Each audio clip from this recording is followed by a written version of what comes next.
What's going on? It's your boy Lionel, class of 2009, back with another episode of PV versus everybody. And listen, it's that time, man. It's that time. We are a couple days away from National Signing Day. And like we say, when we come off that hill, you know what it is, right? Choose violence, right? It's gonna be serious, all right. You know what I'm saying? So if you have not yet got your shirts, our first sets of shirts are already out. They are in the mail, so definitely be on the lookout for it if you are one of those who put in your order early. You know what I'm saying? But hey, listen, we still got them available, so make sure you hit us up on our website, all right, to get your order in. All right, you know what I'm saying? Because listen, when we come off that hill, you know what it is, man. But y'all know what we talking about today. Got the weekly recap show, man. We're gonna talk a little basketball this evening. You know what I mean, talk about where we are. We're halfway through the SWAC season now. All right, 9 games in for both the women's and the men's team.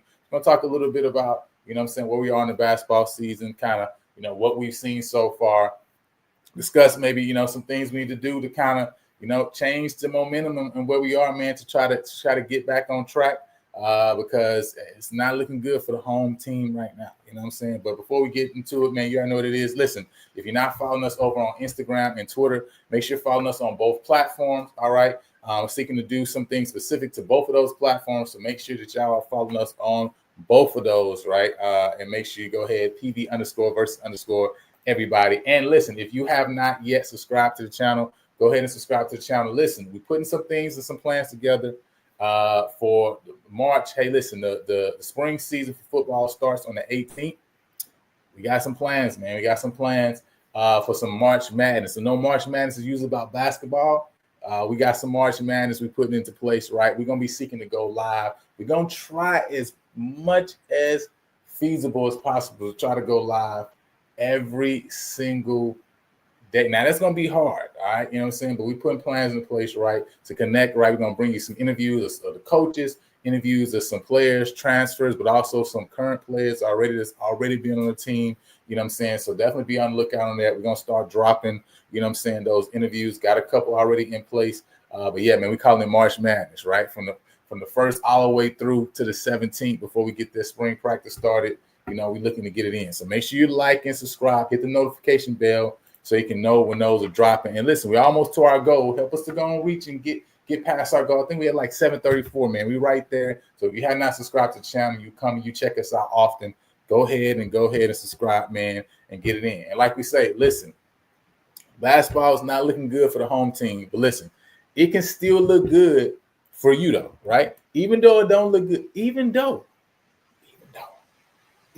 it don't look good for the home team in terms of basketball, it can still look good for you if you have your home team in place. And if you got your home team in place, do you know what that means, right? You got my man, Jeff McKissick. That means you already have connected with him. And you already know he's a PV alumni, a Texas loan officer with Fairway Independent Mortgage Company. And listen, he'll guide you seamlessly through the home buying process. See, many of us are unaware of our credit score or our true financial situation. But see, Jeff, he'll help you develop a plan step by step to improve your financial standing, making your dream of owning a home achievable sooner than you think. See, he understands your financial situation may not be perfect, but that's okay. The sooner you start the conversation is the sooner you can solve problems like credit issues, student loan debt. So listen, don't let the fear of achieving new heights hold you back from getting the home of your dreams. Perfect for your growing family or for hosting those PV watch parties. So look, get started now on taking the first step towards your new home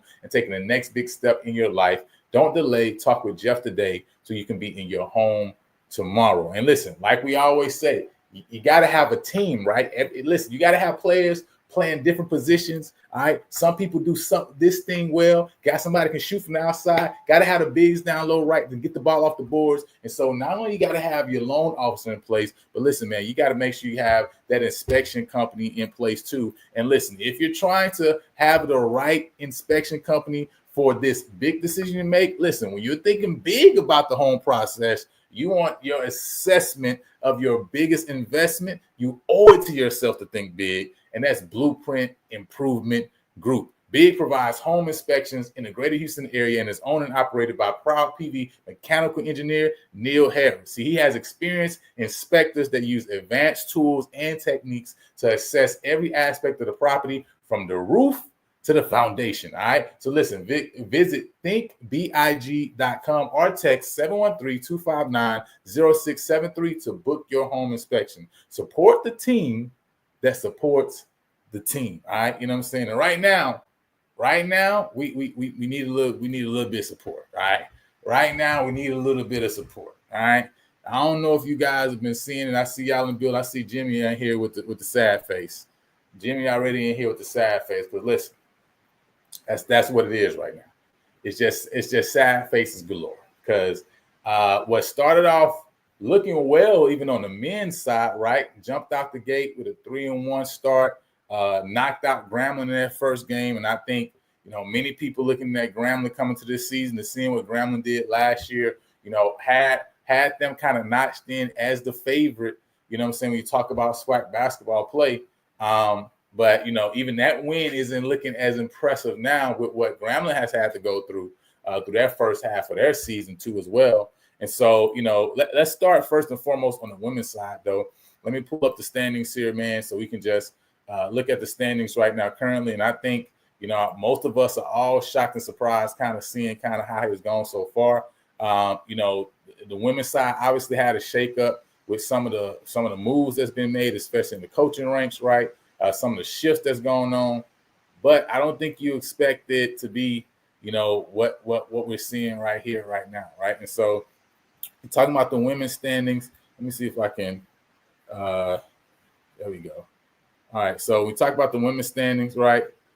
Texas Southern right now is in first place at 8-0 in conference. They're 9-10 overall. And listen, they've just been rolling. And obviously we saw what they did this past weekend on yesterday to the Lady Panthers. Unfortunately, not able to get over that hump. Second place right now, we got Alabama A&M at 7-2. They're sitting well within striking distance. Jackson State 7-2. They also blazed out of the gate, right, very strong until they ran into Texas Southern. That's been really tough. Then you got Southern also sitting at 7-2. Grambling State 5-4. Florida A&M 4-5. Bethune 4-5. Alcorn 4-5. And then you got Alabama State at 3-6. And then us sitting at 2-7 with Arkansas Pine Bluff at 1-7 and Valley at 1-8. And now we were Valley's win, right? And I think it was like a 17-point win in that game, right? So, there was a very convincing win. It wasn't a game that was close. So we talked about what the Lady Panthers have been able to do, so far this year. You're looking at it's been very tough, right? It's been very tough. When you talk about, out of conference games, you talk about Texas Southern, you talk about Jarvis, and then Wiley, right, was the out of conference wins. Outside of those three wins, you really didn't see there was not a lot that you can look to in the non-conference to give you confidence. When you talk about coming into the year, you kind of felt that this year was going to be a little bit tough on the Lady Panthers to be able to get over the hump and to be able to be a real true contender this year in the SWAC. And it's shown to be true. I think when we looked at the SWAC preseason, they had the Lady Panthers. They was I think supposed to be sixth, right, mid-pack. But right now, man, they're sitting in 10th place. Now, of course, with the SWAC, how everything has reconstructed with the basketball tournament, I believe now that the first 10 teams are going to go into the tournament, and then the next year, everybody's going to go to the tournament, right? So right now, they still have a chance to make it to the tournament. But it's really not just about making it to the tournament. It's about, like, can you have a shot to really make some noise in the tournament? And at the end of the day, right now, you're not seeing anything that's showing that can be done. And EA here with the question, man, what's wrong with PV this year? Listen, it's been a down year. To be honest, it's been a down really outside of last year when you talk about we had the softball regular season title with the women's softball team. Wasn't able to get the job done in the tournament as they have been getting it done the last couple of years.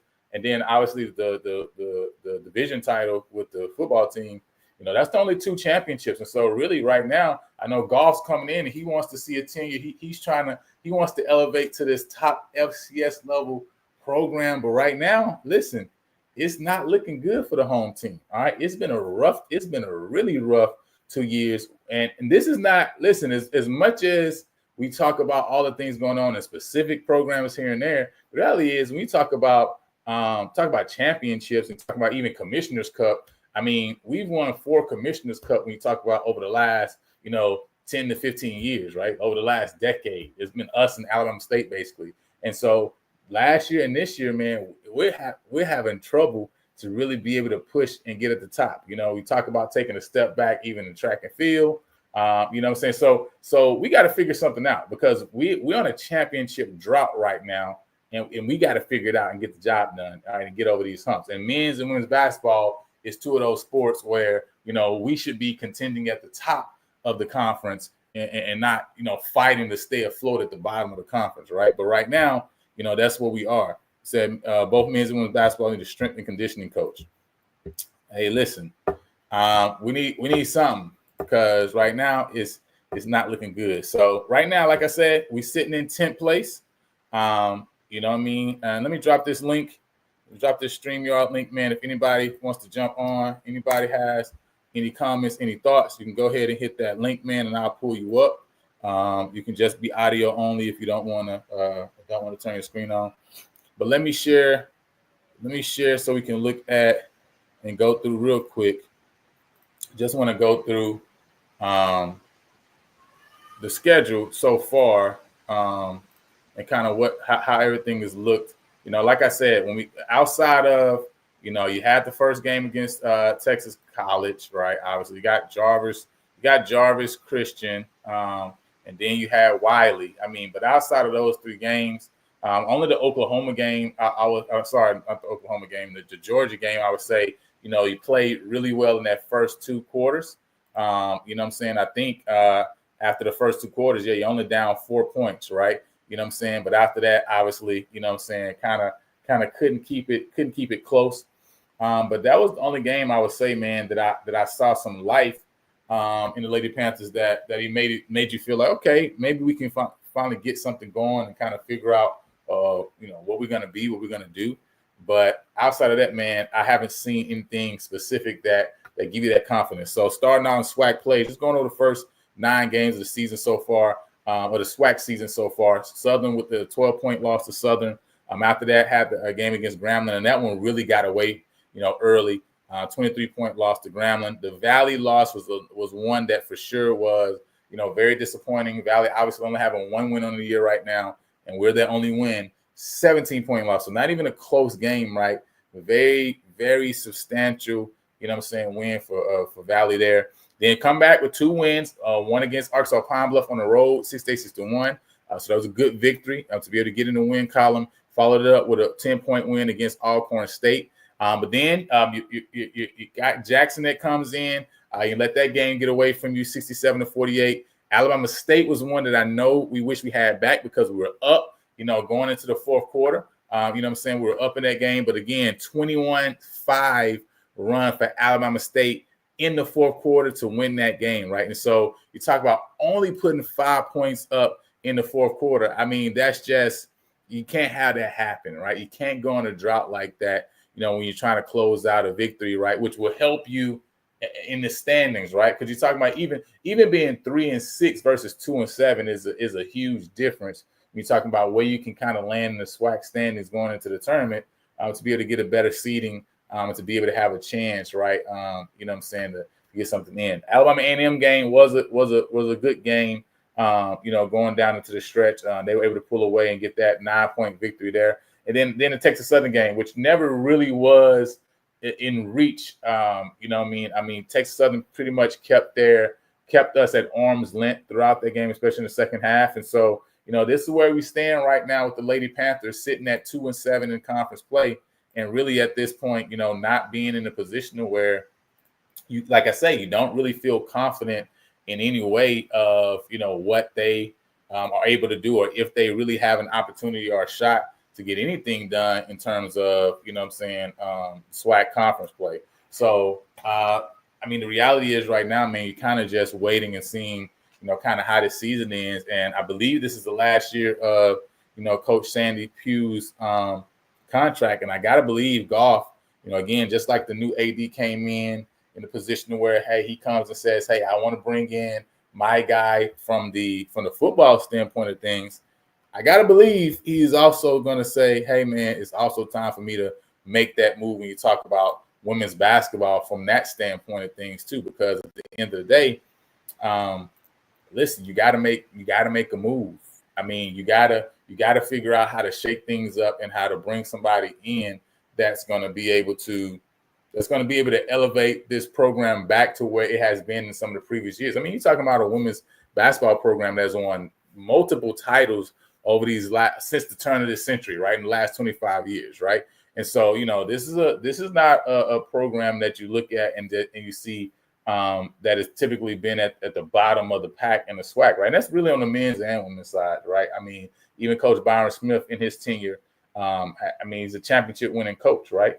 You know what I mean? So this is not something that you see and you say, man, from a basketball standpoint of things, that we should be at the bottom. But to me, one thing that we see on the women's side is just, it feels like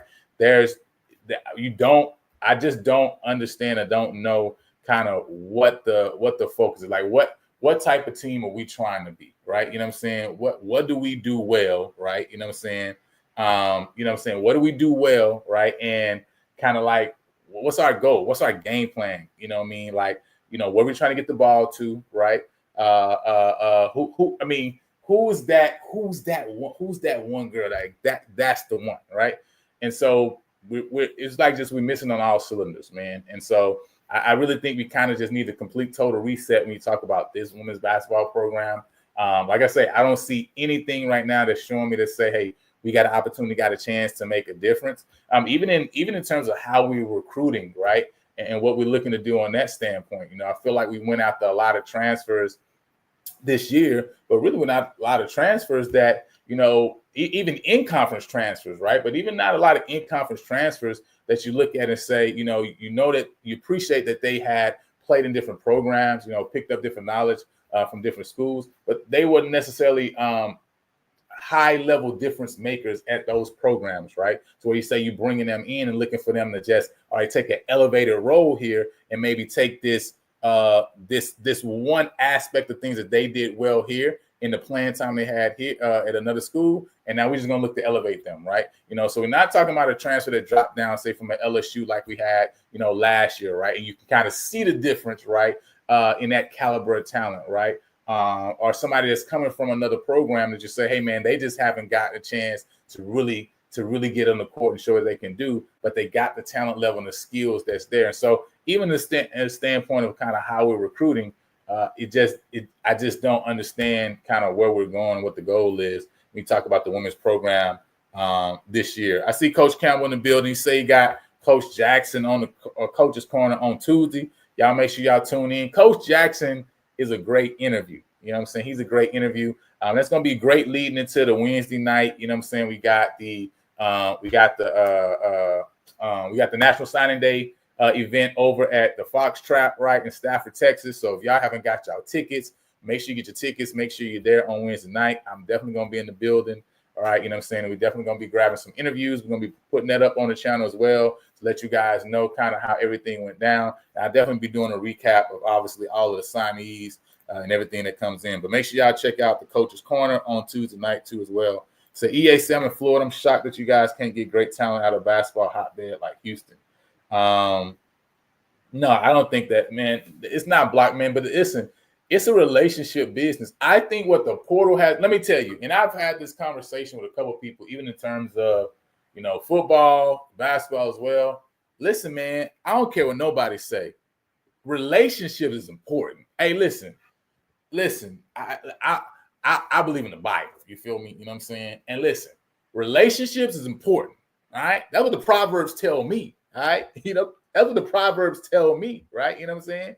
And so the name is more valuable than silver and gold. So even when you talk about all this NIL money is going everywhere, and listen, it's nothing. You need some NIL money. But let me tell you, right, that your name, right, that relationship, that character between me and you, That stuff is important. There's some guys, especially when they're going to transfer back down from some of these programs, or look to transfer home, or look to get back to a different place to where they feel more self. Listen, that relationship that you built over time with a high school coach, with an AAU coach on the circuit, right? When you talk about basketball, that relationship you've built with parents, right? Or with other college coaches across the country, because you've been out in the coaches circuit and you made those connections. Listen, that stuff is important when you're talking about when people are making a decision, which is a life-changing decision, by the way, right? Because listen, at the end of the day, whether they playing basketball, whatever sport, it ain't going to last forever. All right. So where they go to in school is important too, as well. The education they get, that's important as well. And so when you're talking about somebody making those decisions, man, listen, relationships important. Y'all better stop letting this portal make y'all believe that you can just sit behind the desk and just click. Man, no, the relationship is important. You gotta build the relationships, and there's some guys you could get because of the relationship that you wouldn't have got if you wasn't rubbing shoulders with the right people, right? And I'm not just talking about just to do it because I'm trying to extract something from you. Because we, listen, even in business, right? It's like I'm just looking out for your benefit. But guess what? When you do that, somebody will look out for your benefit too. That's how it goes. You feel me? That's how it goes. And so when you talk about this college recruit, man, listen, you got to build relationships. And in Texas, that's what it is too, just like in many other places in the country. It ain't just people just blocking people out. It's because, listen, if we're not going there and showing love to these schools, if we're not going there and recruiting these students consistently, right, continue to build that relationship and keep that pipeline strong, we can't be shocked when we're not extracting out of it because we're not even putting into it, right? Listen, another principle is you reap what you sow. All right. So if you're not sowing the recruiting in your area, that's a hotbed that you're supposed to, you can't be shocked when you're not reaping the talent out of that area that you think you should get. You don't get the talent just why you think you should go to talent just because no, that's not how it works, right? You got to sow to that area. You got to sow to those relationships, and then you can reap from those relationships, right? You know what I'm saying? Them guys who had that center, that 6'11" center who went across the country, he went to Indiana, then he bounced back and went to a Murray State, and now he's like, hey man, this is happening to my family. I'm really looking to get closer to home, and he got an option to maybe go to a ULL or a Lamar or maybe North Texas. It's kind of close, right? And it's like, listen, hey man, what about PV? But that relationship that you built with that high school coach and with that AAU coach and with that program there, that's big when they say, hey man, what about PV? Man, listen, you're going to be able to get good minutes, right? Hey, listen, they play nationally. They got to deal with HBCU Go. You're going to be playing across the country. They do great broadcast, right? And you're going to get on the floor, man. They ain't got no guy that can fill that role that you're going to fill for them. You need somebody to put in a word for you like that. But if you ain't built no relationship, then obviously you ain't gonna get that. Now, obviously you gotta want the 6'11" guy, because right now we don't want the 6'11" guy. That's our problem on the men's side. We don't want the 6'11" guy. But that's relationships. You know what I'm saying? So we just gotta build relationships. That's, to me, that's what we gotta do. All right. And yeah, that's true. Yeah, Nick Anderson's been out for a while for sure. So that's definitely a big thing. You know what I'm saying? Jimmy said he got his tickets for Wednesday. And it's a Texas high school basketball, all about the grassroots programs. Yeah, man. Listen, at the end of the day, like I say, it is what it is. Like, people are thinking that relationships don't matter no more because of this portal. I'm telling y'all, relationships is important.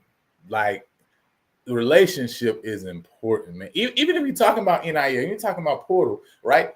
Like, I think we're thinking so much about just the big names and these guys who are way up there who, hey, they got the talent to go get $1 million here, 100,000 here, whatever. But the vast majority of these people, they're not in that lane. Okay. The vast majority of these student athletes, they're not in that lane, right? And so when they make a decision here versus there, like, the relationship definitely matters. All right. If they're gonna make a decision whether they're gonna go to this school or that school, it's not just, listen, both of them got glitz and glam. You know, both of them got great things as far as facilities. Both of them got great opportunities to get on TV and exposure and all that stuff. But also, it's like, I mean, who who have I connected with that I know, man, they're going to help me to get to the next level. Like they're going to pour into me and help me to and help to extract out of me what I don't even see in myself, because I can tell they care for me. That's important. That's all I'm saying. Hey, listen, I'm off my soapbox. But listen, there are two 16 kids on the roster.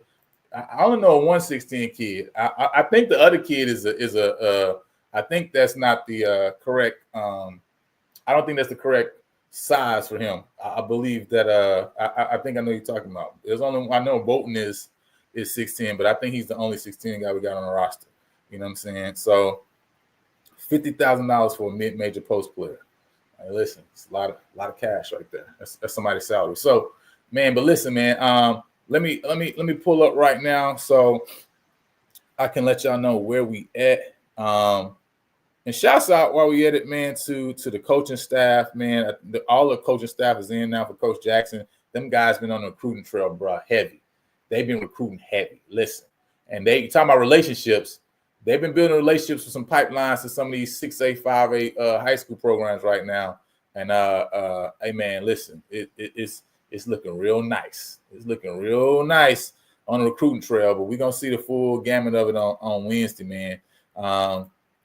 So let's see. All right. So right now, when we talk about points per game, Amari Williams, she was the transfer that came over from Vanderbilt on last year, 6'4" post player. She's leading right now the team in points per game at 9.2 points per game. We talk about Crystal Schultz, second in points per game at 9.1 points per game. Then you got Aisha Thompson at 8 points per game, and then Naeem Thornton is at 8.3 points per game. And so right now, it goes back to what I said a little bit earlier. You don't really have that one player that's like, okay, this is that one that we know we can get the ball to and we get the job done, right? You know what I'm saying? And so, it's going to be really tough when you're talking about being able to close out games. We talk about being able to stop runs, right? Team goes on the run. It's like, hey, we need to get a basket here, right, to stop the bleeding. Well, if you don't have somebody just say, hey, this is the one I want to really get the ball to get the job done, it's going to be really tough, man. Now, I really like CJ Wilson, the freshman that came over from Georgia. She's having 7.9 points per game right now. I think she's special. I think she really got a future. I'm looking excited to see how she continues to cultivate her game. Because I really think she has something that, man, going into a second, third year, man, she's gonna really be able to be special and can be one of those person they say, hey, that's her, right? So we just got to see how she continues to develop, though. But right now, right, we just don't have that one player that's there, right? When we talk about rebounds per game, Adriana Waddles averaging 4.3 rebounds a game, Jaleesa Reese 4.2. And then you got Aisha Thompson at 4.1 and Amari Williams at 3.6. And so one thing that I always say is I really would love to see, Amari Williams, I really would like to see her at that 5+ range because, you're really the hey, man, you're the anchor. You're the anchor of this team. You know what I'm saying? You're the one who really, I know that coach would like to run a lot of the offense even through. But, man, on the defensive end, man, listen, I really need you to pull down more boards because, we listen, that I always say the possession don't end until we get the ball. I tell my team that all the time in coaching. Listen, I don't care nothing about y'all doing. Y'all need to turn around, box out, and possession ain't over until we get the ball, all right? And I think giving up some second chance points, that hurts us a lot, right? But when you got a 6'4" girl, you got a 6'6" girl, I mean, listen, we should be able to pull down some boards and be able to control, the other team from an offensive side of things, as far as not being able to get a lot of offensive rebounds. And I just don't see the tenacity from a rebounding standpoint of things that I wish was there. And then in the assist column, Naeem Thornton averaging 3.3 assists per game, Jaleesa Reese 1.8, Casey Chairs 1.7, and then Michaela Hutchinson 1.6. And so again, right, across the board, I just think there's just nobody that has popped out, right? This is just nobody that's popped out aside from, like I say, Jimmy says, right, aside from Wilson. Obviously, she's young, right? Pope, of course, is a freshman too as well. She got the height on her. And so, like I say, right, you see that potential there, but they're just not there yet. You know what I mean? I think that's the thing. They're just not there yet. But I think into the future, you can definitely see, both of them being there and being able to really have an impact on, the outcome of games that you don't see them necessarily having right now currently. So let's look over at the men's side of things. Let me pull up the standings for the men's side of things. And I think the men, from a standpoint of, PV men, I had a little more hope for the PV men's team, especially seeing them out of conference. But as it has been said multiple times, this has been a team that has started off well in out of conference play, and then they slide when you start getting to the conference season. And so, I was definitely somebody to say, hey man, let's take a pause on Coach Byron Smith and give him another shot, man. He's a championship caliber coach. He's got the job done before, but he's had trouble the last few years with getting this team to be a true contender, right, in conference. At the best we've been is middle of the pack, and we 3-4 years now, I think, removed from the last championship. And so now I think he has one more year on his contract too as well. He has next year, but again, right, I don't see. I think this team has the talent, but it's just like something is missing. Obviously, size-wise, we have continually not brought in the size that I think could help us, consistently. And so playing against some other teams, especially out of conference, but definitely in conference, right, we go against teams that have a little bit more height. We're seeing that advantage we're seeing that height being taken advantage of, especially on the offensive end. And on us not being able to control the boards, man, we're losing the rebound battle majority of games. And again, that hurts you, right? When you talk about how close some of these teams are in the SWAC, especially the men's side of things, listen, an extra possession here or there in the first half and the second half, that changes things drastically. And I think that's what we've been seeing so far throughout this season. So starting off at the top of the conference, man, Southern at 8-0. Hey, listen, they running through right now. They looking good. Now in that first 4 games, listen, this game was a close game against Southern that the men played, right? We were in that game late. Now I think the last couple games we've kind of slid and kind of, the games kind of got away from us. We've been good into halftime. The game's been close, but man, halfway through the second half, it's like, man, there's this separation that's created. Now I know we are missing Nick Anderson. I think the last game they said that, man, we only had like 7 active players, is what I remember last game, 7 or 8 active players. So it looks like the injury bug has really been killing us. But like I say, I still think this team has the talent to really make some noise. We just need to get our feet back set under us, right? If we can get on a roll going into the closing games of these season, right? These last 9 games, again, the conference tournament is now 10 teams, and so.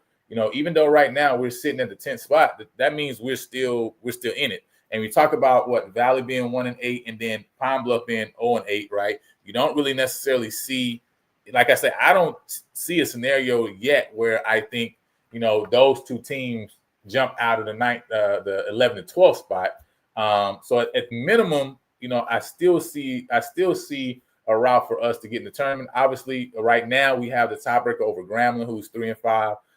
So they have 1 game less that they played than us. But if they would lose that next game, then obviously we're in the 9th spot versus the 10th spot. But at the end of the day, the point is, I still think this team has the talent, to make some noise, right? This last game against Texas Southern was definitely not the best. Last 2 games actually were not the best showing and not what we've seen early in the year. Majority of these games in the SWAC, we've been in tight and we've been in late. It's just we haven't been able to get over the hump, right? And we'll look at some of those scores here in a second. But Texas Southern again 7-1. We know what Texas Southern does. At the end of the day, listen, if Johnny Jones gonna have their team ready, and by the time it get to SWAC play and get to tournament play, they're gonna be rolling, right? And they rolled yesterday. All right, Jackson State sitting at 6-2. Floyd A&M 5-3, and I think, hey, that's big for them coming off what they've been in basketball the last couple of years. Bringing in the new coach they got, forgot his name, but bringing the coach in over there that obviously had a little trouble when he first started. Hey, but listen, they need to go and extend that contract because he's getting the job done. They sitting at 8-3 overall, 5-3 on the season right now. They're fighting to finish in that top that top of the pack in the SWAC. Then you got Bethune-Cookman also tied with Florida A&M at 5-3. Then you got Alabama State and Alcorn both at 4-4. Alabama A&M at 3-5. Grambling 3-5. Of course, we sitting at 3-6. And we talked about Valley and Pine Bluff. So right now, again, boys and girls, right, the men and women both in the same spot. We talked about in 10th place, but I think they are. I think, and again, I know that there's only a little hope that you can hold on to, but I still have a little hope. I still have a little hope that the men's team has a chance to get back in it. Right. I think we definitely have. I think we have better scoring this year than we've had in the past 2 years. Definitely better than last year. Right. We had a lot of guard play last year that could get to the rim, but outside shooting was not there. I think this team has the ability to shoot the ball from the outside. We've seen it done a couple games throughout the season. Like I say, the biggest issue, we keep saying it every year, right, is just the size. I mean, the size factor just hurts. We don't have the size in order to bang with teams like we need to. Again, man, sometimes you just need to be able to throw the ball in the paint and go get a basket or go, get a foul and just slow the game down sometimes, especially when teams go on runs. And we just don't have the ability to do that at the end of the day. We just don't have the ability to do that. And so we completely rely on the guard play. And I think also when we talk about the offensive side of things, man, to me, it just don't seem like we're not comfortable in half court. Like we're not comfortable at all in the half court in the sets we run. Sometimes it's almost looking like we'll go a while without even running any sets, to be honest. It's almost just like, I mean, we just kind of just, running the ball around, the perimeter, get it to whoever, we drawing it up for and let them go ISO. So I really would like to see us kind of do more, on the offensive side of things, kind of, more set plays, especially in the half court to get some better shots. Because it looks kind of like we're scrambling a lot of times, right? But I do think this team has the talent to still be able to challenge and still be able to get back up into the middle of the pack. We got 9 games left. And let's look at kind of where we at right now, schedule-wise too as well. Let me go ahead and pull that up so we can see the men's schedule real quick. See where they at. All right, boom. So let's go to SWAC play, right? All right, so we started off again, right, with Grambling, a big win, 73-55. I think that was a big shocker at the beginning of the year because people was thinking Grambling still was going to be kind of at the top of the pack. Came back on a 4-point loss to Southern again, right? This game was a winnable game. We were right there. Come back, beat Valley on the road, 74-65. Then you beat Arkansas Pine Bluff, 75-64. Then this loss with Jackson started the downward spiral. And again, this game was closer than its end score showed, 9 points. But couldn't get over the hump right in this game. And if I'm not mistaken, let me look at the box score because I want to say, let me pull this up. I want to say we were out rebounded, substantially in this game. Let me see. Yeah, it was 40 rebounds to 23 rebounds, right? So you're talking about 40 to 23. All right. Talking about Jackson having 11 offensive rebounds, and we only had 16 defensive rebounds. So again, when we talk about what our issues are, that's our issue. We've been talking about it. This rebounding thing is not, we're not joking. That's a real thing, right? Follow that up with a loss to Alcorn 78-70, right? Another game that we were in the game. Got a 66-63 loss to Alabama State on the road. And then now these last two were the two that were, I think, a lot more shocking, right? Because, again, we've been in every game so far this year, right? Until this last week, we've been in every game on the men's side of things. And so that's why I say, like, you still kind of believe that this team has the ability to get the job done. And, again, we do have some injuries right now, right? And so that's a big thing, too. I believe Nick Anderson is going to come back before the end of the year, and he'll be able to come back and add some much-needed depth first and foremost, right? But also much-needed scoring, right, and defense with his body size, being able to add to what we're doing on the defense side of things. But this victory is 16-point victory by Alabama A&M, and so I think that one was a big shocker. I wasn't able to watch this game live, but let's look at the rebounding total: 32 rebounds this game to 41. So not that drastic of a difference. But when you talk about 16 offensive rebounds for Alabama A&M, I mean, that's huge. 21 second chance points for them to 9 second chance points for us. And so again, right, that's big, man. You know what I mean?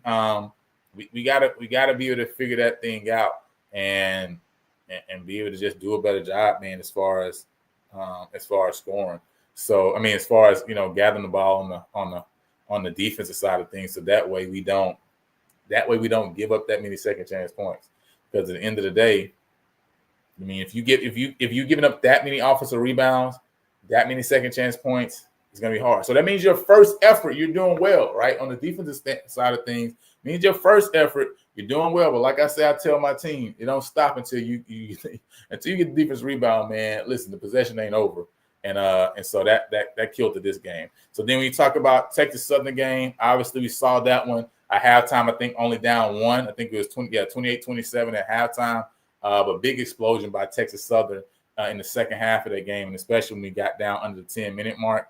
And listen, that was a great turnout yesterday. 75-28, right, in attendance, both from PV side and Texas Southern side. Just a great atmosphere for that game. But hey, listen, we took 2 L's, and we're gonna have to bounce back, toward the end of the year to close out the season and get that dub. Because I still think, like I said, we got a team that can get the job done. We just gotta figure out, man, how to be able to, we got to figure out how to play bigger. I mean, that's just is what it is. It's hard because we got what we got as far as that standard things, but we just got to figure it out. And we actually did a better job this game. So 44-40, we actually won the rebounding battle. 21 offensive rebounds this game. So we played better in that standpoint. But looks like in the second half, we definitely just went cold, man, from the field. So only 2 of 11 from 3-point line in the second half. So 18%, 5 of 24 overall. 12 of 33 from the field, 36% in the second half, right? You know what I'm saying? And so, only shot 35% total from the 2-point range to 45% for Texas Southern. They were 17 of 32, 53% in the second half, and then 5 of 11 from 3, 8 and 25 overall, but 45% in the second half. And so, that was a big difference, man. Not a lot of second chance points for Texas Southern, but definitely 34 bench points was big. And we only had 3 bench points this game. And again, kind of needed a little bit more, man. Just needed a little bit more. So now that said, I still think, the men's team, like I say, I still think there's an opportunity for them to be able to get the job done, man, and to be able to actually get back in it. We got coming up Bethune-Cookman and Florida A&M at home up this weekend. Followed it up going to Louisiana for a road trip to Southern and then to Grambling State. Southern right now is undefeated. Then we follow that up with home against Arkansas Pine Bluff Valley. Then we go to Mississippi for the Alcorn State in Jackson and have Texas Southern to close out the year. So 9 games left with this in this season. I think we have a shot to be in all of these games, man. Again, it's really going to depend on one, can we stay in it from a rebounding battle standpoint in terms of things, right? And listen, we're going to really have to figure out how to stop runs. Basketball is a game of runs. And in the second half, we haven't been able to, when teams go in a half and make their adjustments, we haven't made the adjustments and be able to stop runs. And so it's going to be interesting, though. I'm really interested to see how these next few weeks go. Stay tuned, man, because I think it's going to be exciting. I still have, like I say, I still got a sliver of hope. For the men's side. He said we getting out rebounded 10 to 20 per game. Yeah. Most games we've been getting out rebounded pretty substantially. And like I say, that's the number one thing that's hurting us. Is just the amount of and especially, like I say, the offensive rebounds we've given up, because that leads to second chance points, and we've been getting beat in terms of second chance points, just actually period. I need to find out when Nick Anderson is coming back. I know it's going to be closer toward the end of the season, but he is supposed to be back before tournament play for sure. So that's going to help a lot. Now he hasn't, if he's been, he's been hurt. So obviously his stamina, and what I'm saying, isn't going to be where it has been early in the year because obviously he's been off his legs. And so he's going to definitely have to get his legs under him. But like I say, man, that's a player that comes in and adds a lot of help. A lot of help. When you talk about needing somebody that can come in just as annoying.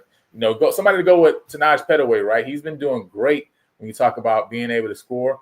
We definitely need somebody else to go with him, and I think Nick Anderson can definitely do that. And also, like I say, Nick Anderson is just a bigger body because we've been playing two guards that's basically under 6 feet, right? And so we already have a size advantage in that we don't have but one guy that's basically over 6'7" on the team. And before he really wasn't getting as much playing time, but I think Coach Smith has seen that, listen, we really need the size help. And so Ryan Bolton has gotten a little bit more burn recently. Let me see this past game. I know he started. He started, but actually only saw 9 minutes, right? This past game, right? And I know he's a little bit younger guy, redshirt freshman. But at the end of the day, man, I just feel like you kind of got to give him a chance to kind of go because at the end of the day, I think you really need that size to try to offset some things. So Elijah Terry has been doing his thing. Marcel Bryan has been doing his thing. But, you really need some more size, man, at the end of the day because we are just too undersized to really take advantage of things, what I'm saying, in the block a lot of times. So, but with that being said, man, I dropped the link. If nobody has any thoughts, any other questions, again, we got the National Signing Day event coming up on Wednesday at 7 to 9 p.m. At the Foxtrot. Make sure you guys are in the building. Get your tickets. I believe it's $30, to attend. You want to be there, man. The Coach Tremaine Jackson's going to be there. All the coaching staff going to be there. Listen, there's a different energy, all right, right now. We need that energy that's in the football building right now to be transferred to the basketball building, okay? Because we need that energy because that energy right now is infectious. I think from my last time, what I heard, right, is we signed 23 transfers. And then right now I see us going and we got the 2025s coming in. And I've seen at least 4 or 5, I want to say 5 2025s coming in. And listen, from a standpoint of offensive line, the offensive linemen, they going after got to have some size on them because everybody I've seen so far has been 6'6" or 6'7". Like the coach wasn't lying when he said he wants some guys with some length. All right, you know what I'm saying? And so we look like we trying to go after the prototypical size when we talk about offensive linemen. I know some of these guys are coming out of high school and obviously going to be, not necessarily guys that you look at to say, I'm looking for them to start immediately and start right now. But the good thing is, you got some guys that are seasoned and also you got a couple of transfers that you brought over.